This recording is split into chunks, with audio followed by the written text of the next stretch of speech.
E a venda de imóveis, então, como que fica a questão de alienação de imóveis na reforma tributária? A mesma coisa aqui, pessoa física, como que vai se enquadrar? Pessoa física que vender mais de 3 imóveis distintos que estejam no seu patrimônio há menos de 5 anos, tá? Por que isso? Hoje, todos os imóveis que nós temos hoje, que todo mundo tem, nenhum deles houve recolhimento de IBS-CBS. Então, é um imóvel que não tem crédito quando for vendido. Então, o ano que vem, né, tá tudo, a lei está funcionando, tá? Já tem os impostos em vigor. Se eu resolver, eu tenho 10 imóveis. Se eu resolver vender todos eles, eu serei contribuinte?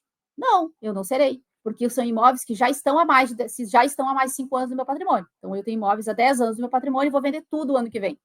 Eu não vou pagar. Agora, se os imóveis estão há menos de 5 anos no meu patrimônio, eu vou ser contribuinte. Isso aqui afeta investidores. Muitas pessoas físicas investem em leilão de imóveis, por exemplo. Então, compram e vendem, compram e vendem. Agora, tem que analisar isso aqui. Será que eu continuo na pessoa física? Ou será que eu abro, então, constituo uma pessoa jurídica para me tornar com alguma outra questão tributária? Talvez eu tenha alguma vantagem. Mais uma vez, análise tributária, estratégica, advogado, contador, tudo junto para analisar se vale a pena eu ir para uma pessoa jurídica. Outra opção, outra forma de ser contribuinte.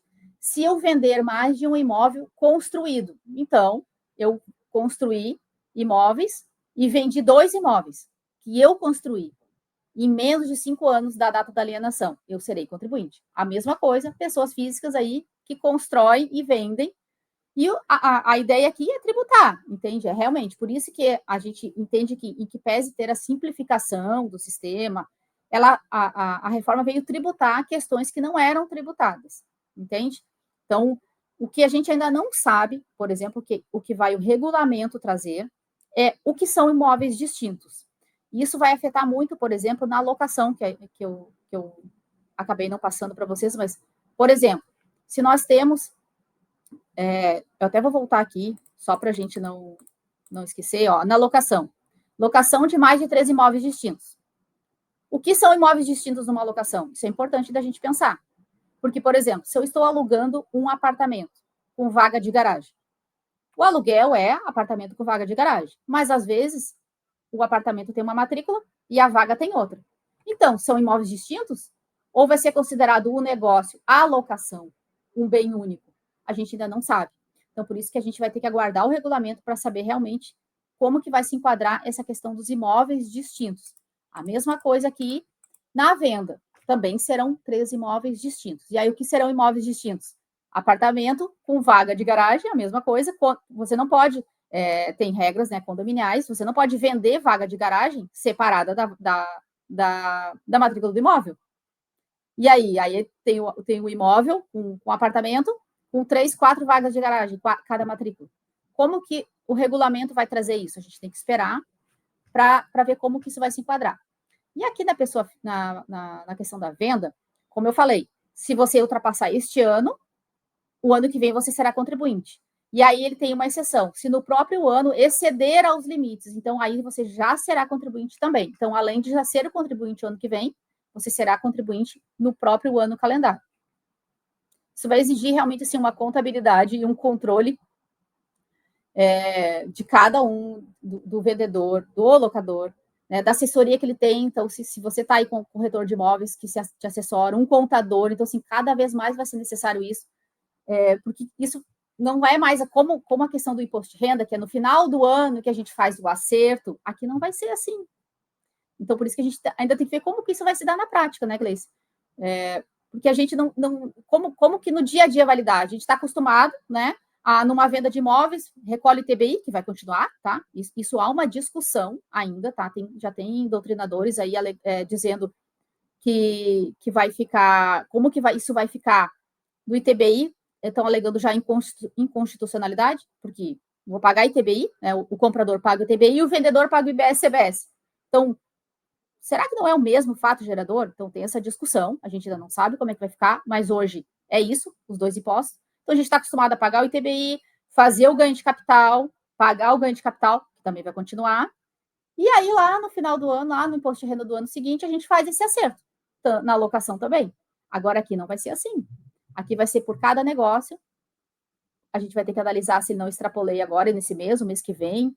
Então, assim, vai ter que ter realmente um planejamento, né? Um cuidado aí mais de perto, uma assessoria mais especializada aí com cada um. A base de cálculo, então, da venda é o valor da operação, tá? É o valor da venda, incluindo juro, variação monetária e atualização.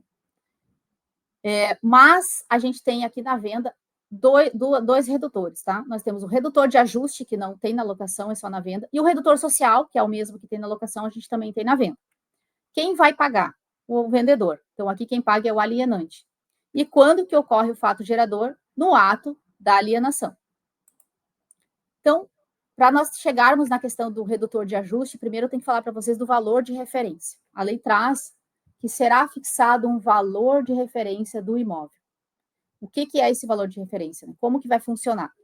É um valor de mercado do imóvel que vai ser divulgado pelo Sinter. Isso já existe, esse sistema já existe desde 2022 ou 2023. E ele vai ser estimado com base nos imóveis que vão ser integrados no CIB, Cadastro Imobiliário Brasileiro.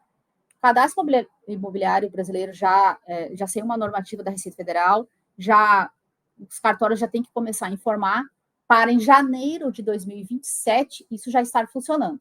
Acho difícil, muitos professores aí acham muito difícil também, de em um ano nós termos o CIB de todos os imóveis do país, com valor de mercado, mas essa é a previsão. E aí, como que vai ser utilizado, então, o valor de referência? Ele vai servir para um meio de prova de arbitramento e como base para o redutor de ajuste, que eu vou trazer para vocês aqui na frente. O cálculo dele será considerado os preços de mercado, informações de entes públicos e as características do imóvel. Então, a gente, chegando com o valor de referência, a gente usa no redutor de ajuste. E o que ele vai servir? Para reduzir a base de cálculo do imposto. Da mesma forma que na locação tem o redutor social, aqui também tem, mas aqui tem um redutor de ajuste. Ele é um mecanismo criado para evitar a cumulatividade na tributação de imóveis. Para lidar com o quê? Com os imóveis que nós já temos hoje. Esse é o ponto. Então, todos que têm imóveis hoje não pagaram IBS e CBS.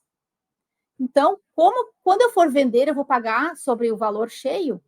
Se eu não tive crédito e agora eu vou ter que pagar? Então, esse redutor de ajuste vai servir como para reduzir a base de cálculo. Então, como que vai funcionar? Imóveis que os contribuintes já tenham até 31 de dezembro de 2026, tá? Então, imóveis já adquiridos até 31 de dezembro de 2026, qual vai ser o valor usado para reduzir a base de cálculo? O valor de aquisição do imóvel lá original, que a gente tem declarado lá no imposto de renda, que a gente sabe que muitas pessoas têm um valorzinho desse tamanho, né? Aquele valor atualizado pelo IPCA, que não vai dar muita coisa, né?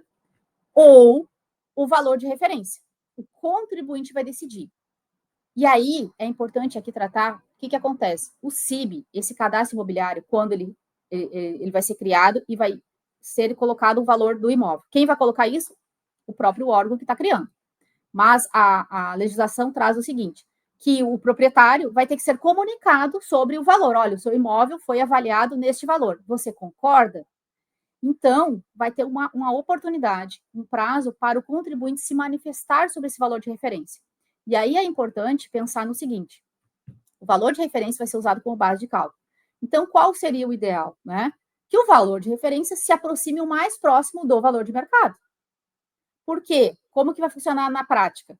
Se eu adquirir o imóvel por 1 milhão e vou vender por 1,5 milhão, eu vou pagar o ganho de capital sobre essa diferença, vou pagar sobre os 500 mil. E quanto que eu vou pagar de IBS e CBS?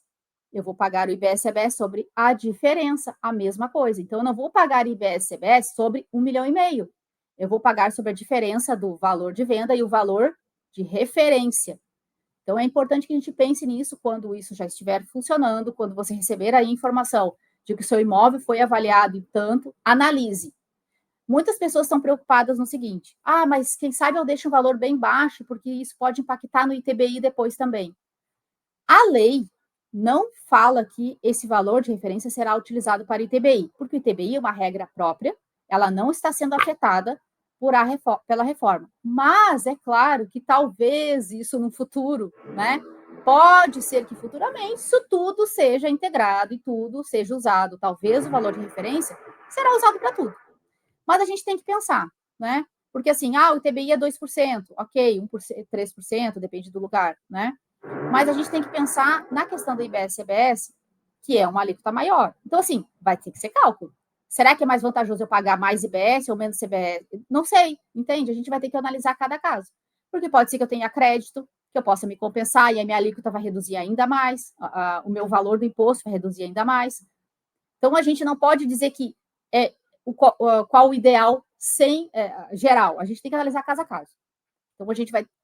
Mas importante cada um ficar atento com relação a isso. Vai ser oportunizado de você ter conhecimento do valor de referência, você se manifeste. Se você não concordar, você pode contestar o valor com avaliações imobiliárias. Então, é importante de você já pensar nisso, né? Já buscar algum profissional. Por exemplo, tem corretores de imóveis especializados em avaliação de imóveis. Então, você pode procurar um corretor para já pensar nisso, em avaliar o seu imóvel, mas, claro, mais para frente, porque não adianta fazer uma avaliação agora. Isso vai ser para o final do ano que vem. Então, é importante ter isso, porque dependendo do valor, vale a pena você contestar, vale a pena você apresentar uma avaliação. E também não é só contestar, não concordo, é justificar por que não concordo. Então, tem que ter uma base para isso. E imóveis adquiridos após janeiro de 27, não vai ter isso, ele vai ser considerado o valor da aquisição. Então, se você comprar um imóvel a partir de janeiro de 27, a base, né, o redutor de ajuste é o valor de aquisição. Então, isso aqui, realmente, esse redutor de ajuste aqui, de valor de referência, é para os imóveis que nós já temos, esses imóveis que já estão há muito tempo aí no patrimônio das pessoas, né, compraram há 10, 15, 20 anos, e está há muito tempo, e não tem a questão, a forma de atualização. E aí, além do redutor de ajuste, a gente tem o redutor social, como a alocação, mas aqui o redutor social é um pouquinho diferente, né? É o redutor social para imóveis residenciais, também, só para imóveis residenciais, da seguinte forma: vai ser deduzido da base de cálculo. Então, se a gente está falando lá do imóvel de 1 milhão, eu reduzo 100 mil reais, então eu tenho 900 mil para poder fazer o cálculo. Então, a dedução da base de cálculo de imóvel residencial novo não serve para imóveis usados. Então, é imóvel novo que eu vou estar fazendo a venda. O imóvel novo, o que a lei traz de imóvel novo? Isso ainda tem que ser mais esclarecido também, mas ela só traz assim, que nunca foi habitado. Então, a gente tem que entender ainda se o regulamento vai trazer alguma outra coisa, alguma informação. Então, 100 mil reais para imóveis novos, residenciais, e 30 mil para lote residencial. Essas deduções, elas são aplicadas após o redutor de ajuste. Então, a gente vai primeiro pega o valor, qual é o valor de referência, faz o redutor de ajuste, depois a gente faz o redutor social, e aí a gente chega na alíquota. E a alíquota da venda, o redutor da alíquota é 50%. Então, se nós tivermos uma alíquota de 28%, estimada em 28%, redutor de 50%, nós teremos uma alíquota de 14%. Claro que é uma alíquota estimada, então o redutor da alocação é 70%, o redutor da venda, a alienação, é 50%.